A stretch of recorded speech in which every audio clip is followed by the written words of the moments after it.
kita mempelajari 3 kitab dalam Alkitab yang dikenal sebagai sastra hikmat, yaitu Amsal, Pengkhotbah, dan Ayub. Dan ketiga kitab tersebut mengajukan pertanyaan yang sama. Apa artinya memiliki kehidupan yang baik di dunia? Jadi, kita sudah membaca Amsal yang bisa digambarkan sebagai guru muda yang cerdas. Kitab Amsal berisi tentang pencarian hikmat yang merupakan sifat Allah yang ditenun ke dalam realita kehidupan. Pengamsal ini sangat optimis bahwa dengan hikmat, kita bisa membangun kehidupan yang sukses. Lalu kita sampai pada Pengkhotbah yang lebih seperti kritikus parubaya yang tajam. Dan ia berkata, engkau pikir memakai hikmat akan membawa kesuksesan. Sebaiknya engkau berpikir lagi, karena segala sesuatu di bawah matahari adalah kesia-siaan. Itu adalah kalimat yang sering digunakan dalam kitab ini.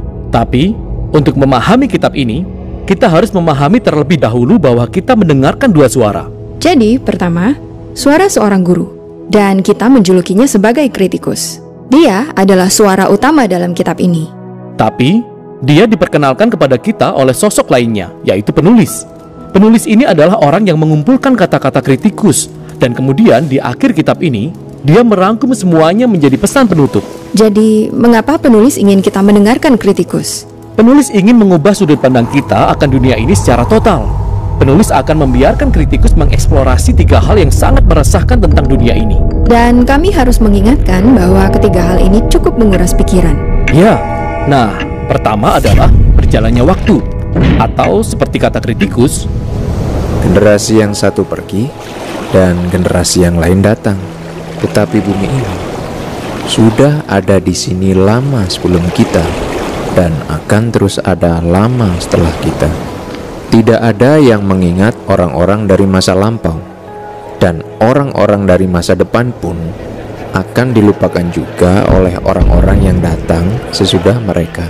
jadi dalam skala kosmik, kamu dan saya, kita semua hanyalah sebuah kedipan.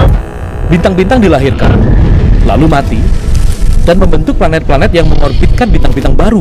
Dan planet-planet itu berubah seiring berjalannya waktu dan akhirnya terbakar.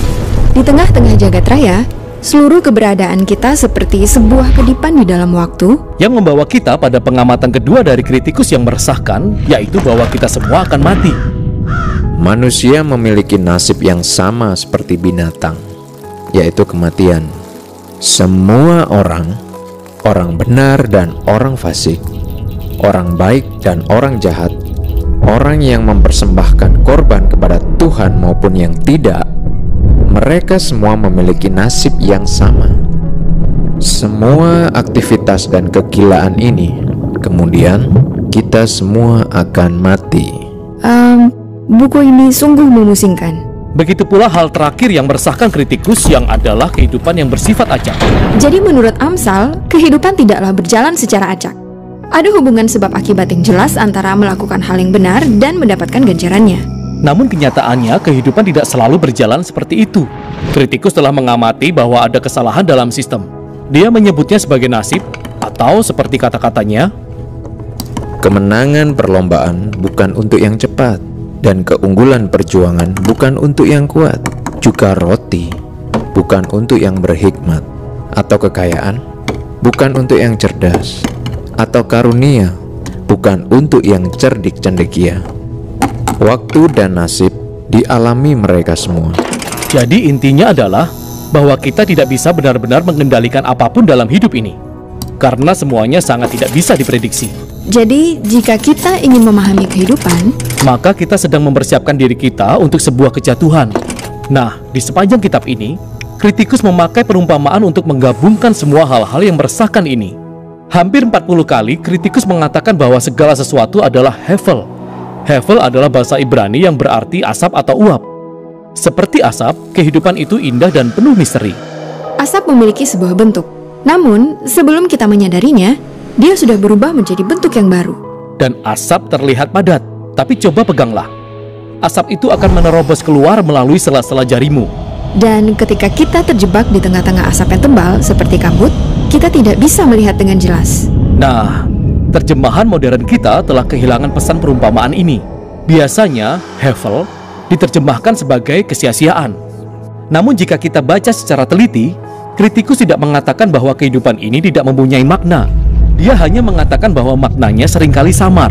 Seperti asap, kehidupan ini sangat membingungkan, dan tidak bisa dikendalikan. Jadi, apa yang harus kita lakukan dengan semua ini? Nah, anehnya, kritikus pertama-tama mengakui sudut pandang Amsal. Dia berkata bahwa sangat baik untuk mempelajari hikmat dan hidup dalam takut akan Allah. Oh ya? Tapi dia baru saja mengatakan bahwa hikmat tidak menjamin kesuksesan.